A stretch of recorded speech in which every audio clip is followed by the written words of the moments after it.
Chapter 6, Going to Chang'an to be a Human Being.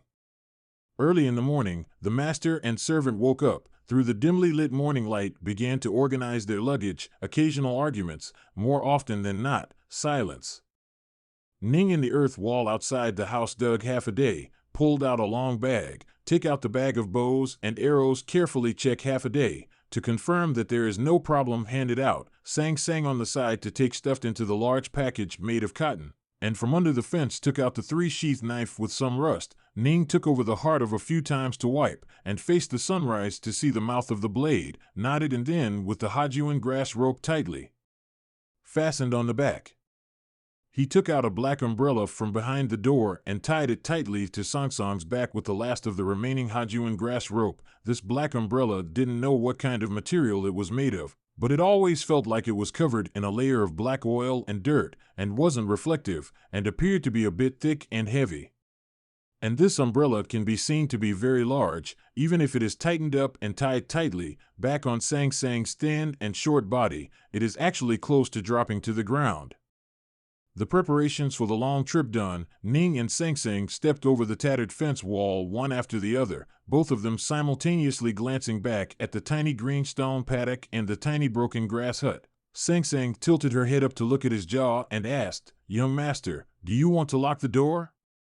"It's not locked."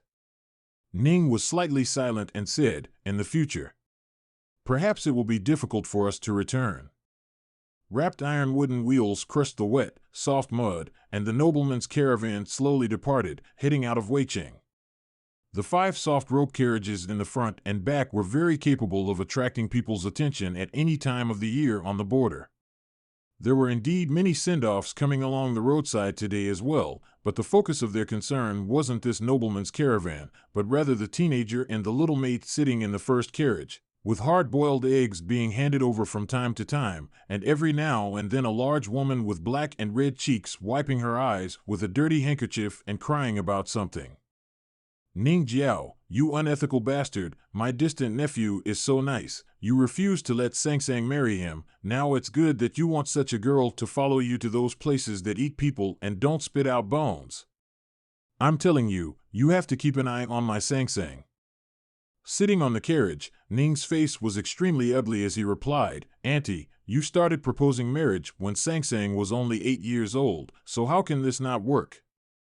After a few curses with laughter, a misty rain suddenly fell from the sky, as if it were thinner than a thread sprinkling on people's bodies, slightly chilly, but no one left to see them off. The families of Weicheng soldiers were busy saying goodbye to Ning, calculating the final debt issues with him. The crowd was rowdy and endless. The curtain of the best-decorated carriage at the rear lifted a corner, and the proud and aloof maidservant peeked out to take a look, the tips of her beautiful brows unable to help but knit together. Just before the caravan was about to pull out of this tiny border city, Ning stood up from the carriage and bowed his hand to the surroundings. The young man was carrying 3 old swords behind his back, and as he stood in the rain with his fists and palms laced together in a salute, he actually steeped himself in a bit of bravado. Young and old, big sisters and aunts, words of thanks are not much to say. After saying these words, he opened his arms in the rain, clenched his fists upward and apart, showing his not-so-strong pectoral muscles and arms, posing a particularly silly, pushy stance, shouted loudly, "This trip to Chang'an, if I can't mix up my personal style, I won't come back." When these words fell, it was like a storyteller dropping the ringing wood of a play, and like a bloody head falling to the dust. The people along the roadside shouted in unison. In the only decent tavern in Weicheng, Ma Shixiang and a few of his trusted lieutenants were drinking. The nobleman didn't want them to see him off, and they didn't bother to see Ning off, but they clearly saw the scene in front of their eyes, and one of them couldn't help but sigh thinking about the words Ning had said on the carriage. He won't come back if he doesn't get along with people? Then it seems like it's really hard for this bastard to come back. Ma Shixiang, who was at the wine table, thought about the 3 short sentences Ning said to himself late last night, and couldn't help but caress his flowery beard, feeling comforted by his old age, and looked at the carriage that was gradually pulling out of the city cave, and smiled as he said softly, "It's good not to come back, you ungrateful thing. Go and wreak havoc on the outside world."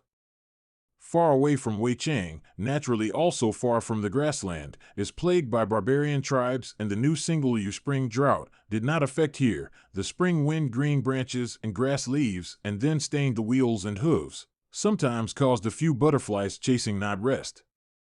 Horse galloped in the meadow and hills between, soft rope sometimes taut as iron, sometimes slightly drooping as leaves, laying several layers of quilts and blankets of luxury carriages, also gently undulating jump. The face of the beautiful maidservant stared blankly out the window at the rapid backward sweep of the scenery, perhaps thinking of the yellow sand with the wind and dance in the north. Facial expression looks a little stiff, but in the eyes of a kind of unknown future full of anticipation and eagerness. Inside the carriage, a little boy wearing expensive light fur clothing is hugging her calf, eagerly tilting his face up, mumbling a few slurred Chinese words, as if he wants to go out to play. The maidservant turned her head and sternly reprimanded the little boy for a few moments, then her expression returned to tenderness and she took him into her arms, rubbing his head dotingly. The curtain of the car was lifted up by the wind at one corner. The spring breeze brushed against the cheeks that were no longer as soft as they were back then. The servant girl squinted slightly at the front of the procession, her face not looking very good. The front of the relatively simple carriage, Yamen sitting on the name of the young soldier Ning, look at him constantly shaking and nodding appearance, even seems to be about to fall asleep, as a guide should be for the whole team to lead the direction. The results of most of the time are dozing off, no matter how to look at it, cannot talk about competence. The reason for the servant girl's cold expression wasn't because of this, but because of a detail in the image she saw. Ning was dozing off on the carriage, looking like he might fall off the speeding carriage at any moment, so the little servant girl, Sang Sang, was always vigilantly guarding the side, trying to support him with her own skinny, short body, unable to see a look on her dark little face, but she could feel that she was already working very hard. Just then, the caravan ran over an extremely shallow grassy stream, and Ning was shaken awake. He rubbed his eyes, glanced at the sky, and realized that he had slept right through until dusk, so he raised his hand, signaling for the party to stop and prepare to set up camp. Setting up camp after waking up from a nap seemed to seem a bit irresponsible and haphazard, but no one in the group objected to his arrangement. It has been a few days since he left Weiqing, and every decision made by the young man along the way has been proved correct in hindsight, whether it is from the perspective of choosing the path, choosing the location of the campsite, security and defense, using water for food, and facilitating escape. There is no fault to be found, and what is even more admirable is that the caravan traveled at a pretty fast speed. The dozen or so barbarian horse thieves that your people had subdued in the prairie had somewhat looked down on the Weiqing border army, but now they only had admiration for that teenage soldier's ability to be a guide.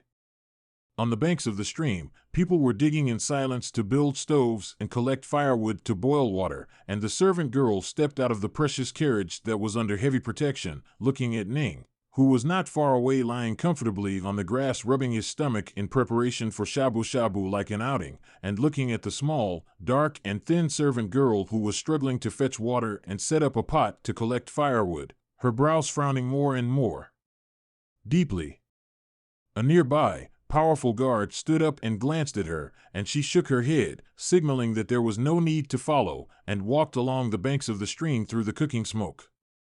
She admitted that this young man called Ning was indeed very capable, much stronger than those young nobles who thought they were handsome in the capital city of Chang'an. If he was really a noble son of Chang'an, then this kind of behavior might still be able to let her have a few moments of admiration. However, he was ultimately just a coarse young man from the lower class, but he was so oppressing the little girl who should be in the same plight, unconsciously touching a certain part of her state of mind, which she was extremely displeased with.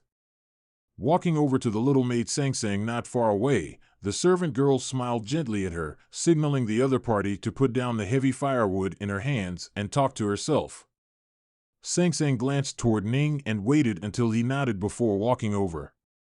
The clean-cut servant girl pulled out a handkerchief from her waist, but Sang Sang shook her head. After doing so much strenuous work, not a single bead of sweat had seeped out of the little servant girl's forehead. Ning finally climbed up from the meadow at this point, dusting off the grass clippings from his body and wiping off the green grass juice from the outside of his cotton shirt, smiling and arching his hand in a salute. The servant girl didn't turn her head to look at him, saying indifferently, "I don't like you, so you don't need to get close to me. People like you look still childish on the surface and treat people gently and pleasantly, but in reality, your bones are full of stale and old-fashioned feeling, which is disgusting." The emotionless tones, the slightly tilted jaw, did not deliberately distance themselves, but naturally exuded an air of condescending nobility. As a personal handmaiden serving Her Highness the Princess of the Great Tang Dynasty, she could be commanding even to most of the officials of the empire, not to mention such a minor character as Ning. Ning smiled and shook his head, turning around and walking towards the earthen stove by the stream.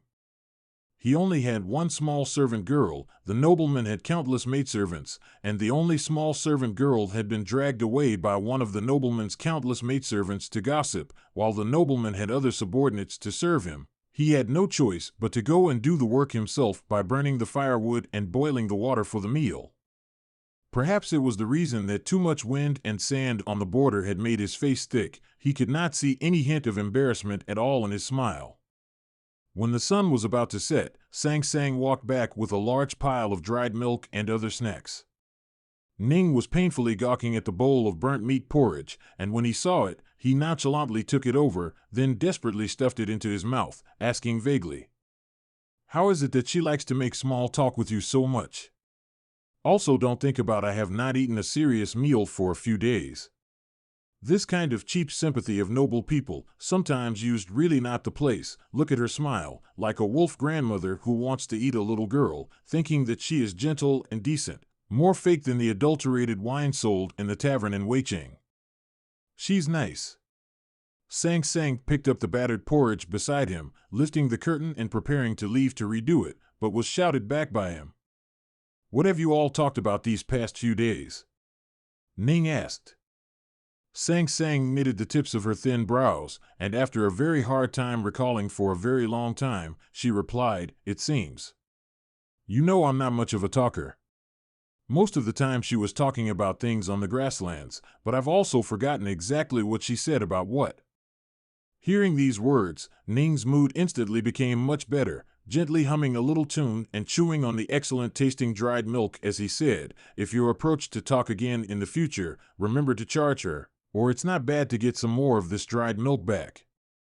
Into the night. Sang Sang doused the stove fire with stream water, double-checked it, and then dragged the bucket of hot water towards the small tent. The people on the slopes by the stream watched this scene, knowing that this was the little maid preparing foot-washing water for Ning, and an unknown number of people simultaneously exuded a look of disdain. This contempt was, of course, for Ning. After washing his feet, Ning burrowed into the woolen mattress, then wrapped a pair of small, icy feet stretched out across from him into his arms, letting out a groan that he didn't know if it was enjoyment or pain, and said after yawning twice, "Sleep." Sang Sang was much more tired than he was during the day, and fell into a deep sleep before too long. Ning, however, reopened his eyes at some point, his gaze seeming to penetrate the tent with its many mended scars, falling above the starry sky and onto a handkerchief.